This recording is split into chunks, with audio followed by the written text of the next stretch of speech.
There's more to the story. I know it. I just have to keep pushing. I haven't eaten.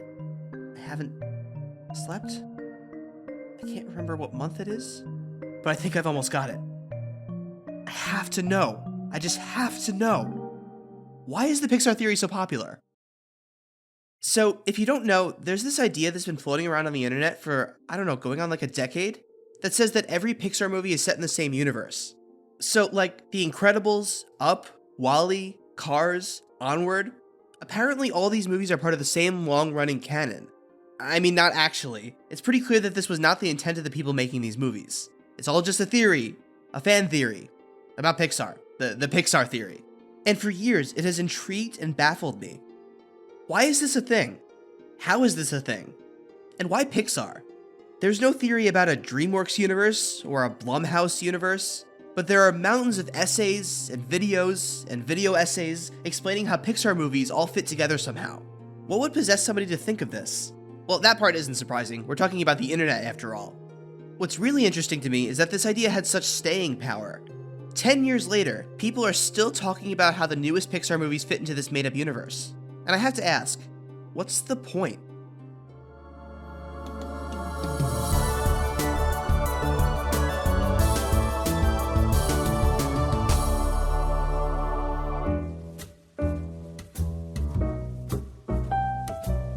Okay, that opening probably sounded a lot snarkier than I meant it to.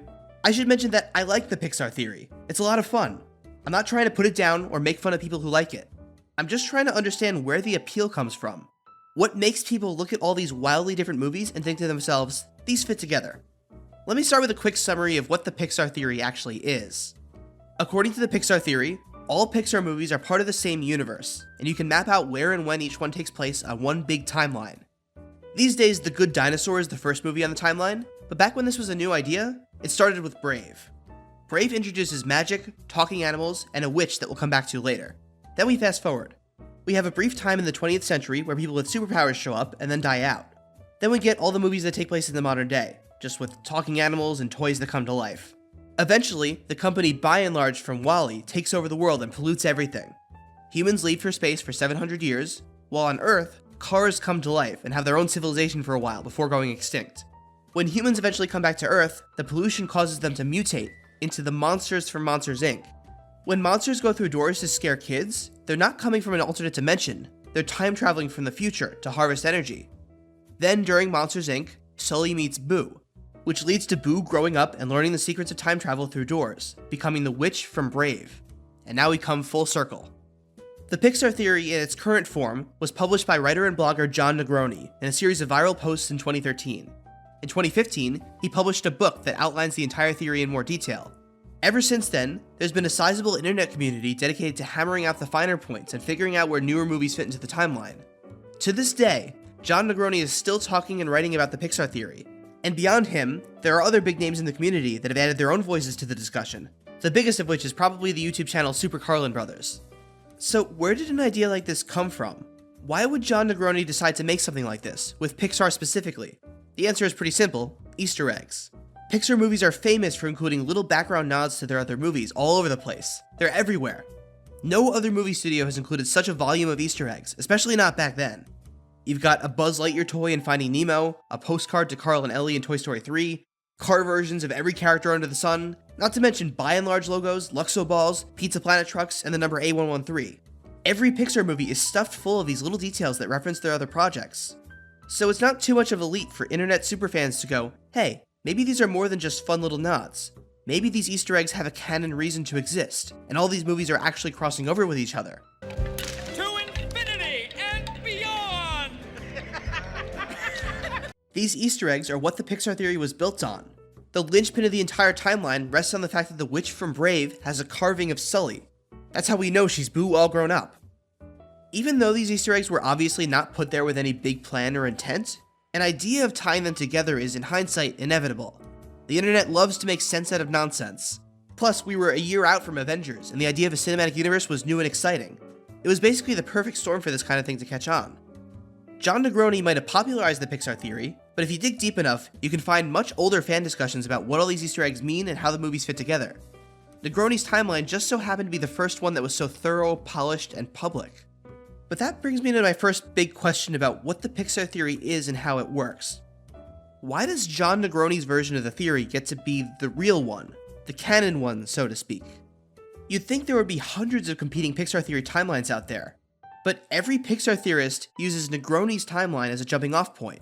It's taken for granted that at least the broad strokes of his theory are what everyone is working off of, and any new theories build off his ideas. And I should specify, I don't really mean Jon Negroni, I mean 2013 Jon Negroni. Because Negroni has kept up with his Pixar theory and added new information to his timeline as more Pixar movies have come out. But his newer ideas aren't given nearly the same weight. In fact, it seems like it's almost a tradition among other theorists to come up with theories about new movies that are different from Negroni's. As a few quick examples, Negroni stated that he thinks the world of Onward is Earth at some point after WALL-E, but before Monsters Inc., showing a step in the evolutionary stage between humans and monsters. But the Super Carlin brothers came up with the idea that Onward takes place on a completely different planet, where another WALL-E Axiom ship crash-landed and introduced Earth technology to the locals. And Negroni hasn't said anything about how Elemental fits in yet, but that hasn't stopped lots of people from trying to fit it in themselves. And yet, every Pixar theorist takes for granted that Boo is the witch from Brave, that humans evolved into monsters in the future, that Cars takes place after humans went to space. All ideas that came from Negroni when his timeline first went viral. So, 2013 Negroni? His word is gospel. Dare not contradict it. Present day Negroni? He's just making stuff up like everybody else. His theories don't mean any more than yours. Seems a little contradictory, doesn't it? Well, it would be, if the Pixar theory was actually, a theory. Because it's not. The name Pixar theory is a total misnomer. By any definition, a theory is an idea that you think might be true, and that you plan on investigating further by compiling and considering evidence. And that's the thing. Nobody thinks the Pixar theory is true. I mean, I'd hope not. Only the most naive of people could genuinely think that Pixar's intent was to create a secret cinematic universe. Coincidence? I think not! And anyway, multiple big names inside Pixar have publicly stated that no, this wasn't their intention, and the Easter eggs are just Easter eggs. The Pixar theory isn't meant to be taken as a genuine statement on the canon of these movies. That's not why anybody is doing this. The Pixar theory isn't a theory. It's a game. People are taking all these movies and Easter eggs and seeing if they can theoretically make them fit together. It's a thought experiment, an exercise in collective creative writing and imagination. I cannot tell you how many messages and emails over the years we have gotten on this channel from people claiming to have finally disproved the Pixar theory. Let me let you in on a little secret. There is no disproving the Pixar theory. If you found a plot hole, good for you. That just means we all need to come up with a new way to explain it. If the Pixar theory is a game though, it needs some defined parameters. If everybody starts from scratch, everyone's ideas just devolve into noise. That's why theorists latch onto Negroni's 2013 timeline. It gives a starting point. You can think of it like a tabletop RPG, where Negroni is the dungeon master providing players with a cool world that they get to play around in. Everyone's just having fun exploring what could be in this new world he's presented us. So, that's the true purpose of the Pixar theory. Simply put, it's not really meant to be taken seriously. But I still have to ask, why has this game stuck around for so long? It seems like something that the internet would get bored with after a while. But no, we're 10 years in, and people are still posting theories about the newest movies. There has to be something that gets people coming back beyond, oh, this is a fun idea, and I have a guess as to why. What really makes the Pixar theory special is that it goes beyond just mashing a bunch of wildly different movies together based on a few tiny Easter eggs. The Pixar theory taps into something else that's at the core of Pixar as a studio. So, Pixar has a pretty specific reputation, right? They're known as the gold standard of animated kids movies. Anyone can enjoy them regardless of age, and they're infamous for making adults cry. And even though they're made by different people, Pixar movies tend to have certain things in common. The tone, the vibes, and maybe most importantly, the themes. Pixar movies keep coming back to certain ideas and philosophies. They impart a lot of the same lessons to the audience, giving them a sort of moral cohesion, even if the plots aren't the same. And the Pixar theory, intentionally or otherwise, is built on a foundation of these themes. Like, for example, a ton of Pixar movies focus on the relationship between humans and the forces around them, where humans have to coexist with other life forms and have to reckon with the often negative impact they have. Pixar movies also deal a lot with the idea of oncoming industrialization and how machines intersect with and change the way we live. And the Pixar theory is built on the evolving relationship between humans, animals, and machines. Timelines detail how animals are slowly pushed out of their original role in the ecosystem by human developments, as the animals adopt human culture themselves. Even though these animals are intelligent and their lives are valuable, the human race doesn't see it that way.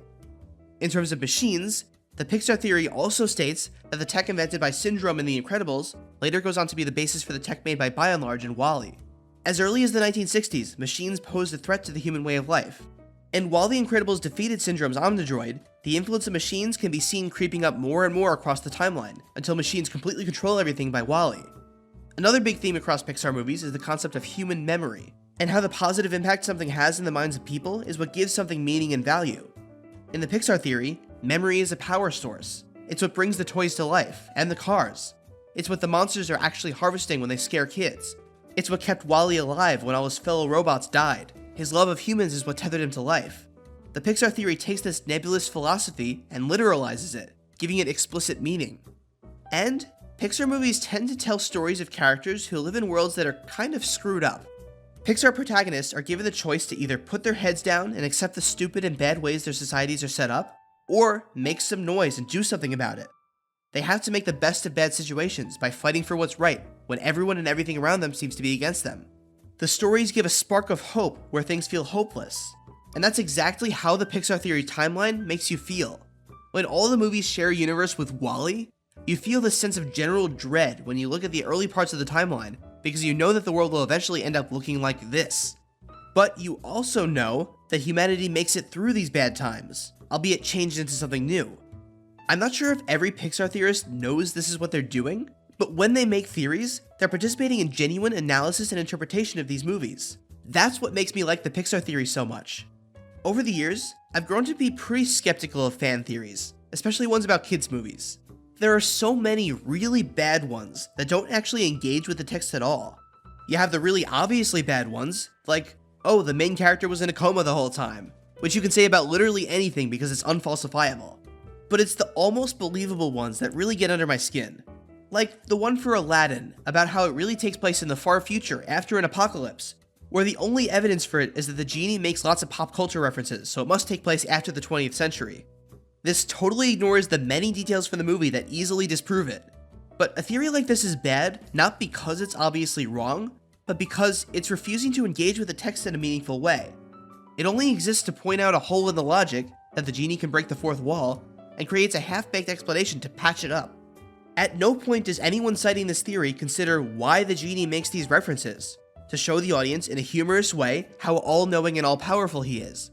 He's so powerful that he knows he's in a movie, and yet he's still bound to whoever has his lamp. Phenomenal cosmic powers! Itty bitty living space.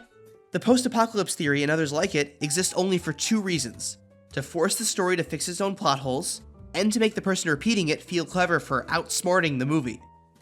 That's where the Pixar theory is different. It's real engagement with what these movies were trying to say and do. It's an honest attempt to reflect the thoughts, ideas, and emotions behind the stories. It's all filtered through a silly premise of cramming them all into one universe, but everyone knows it's silly. It's all just a way of doing literary analysis by proxy. So much discourse around media on the internet is focused on such trivial details. It's refreshing to see a fandom community doing something more. And I guess that's our answer. That's the point of the Pixar theory. It's a bunch of superfans of Pixar attempting to show their love by seriously interrogating this question of why they love it. And then they take those answers and use them to build new art of their own. So as long as Pixar keeps making movies and fans still love them, I don't anticipate people getting bored of the Pixar theory anytime soon. Okay, I'm giving override directive A113. Go to full autopilot, take control of everything, and do not return to Earth. Repeat, do not return to Earth.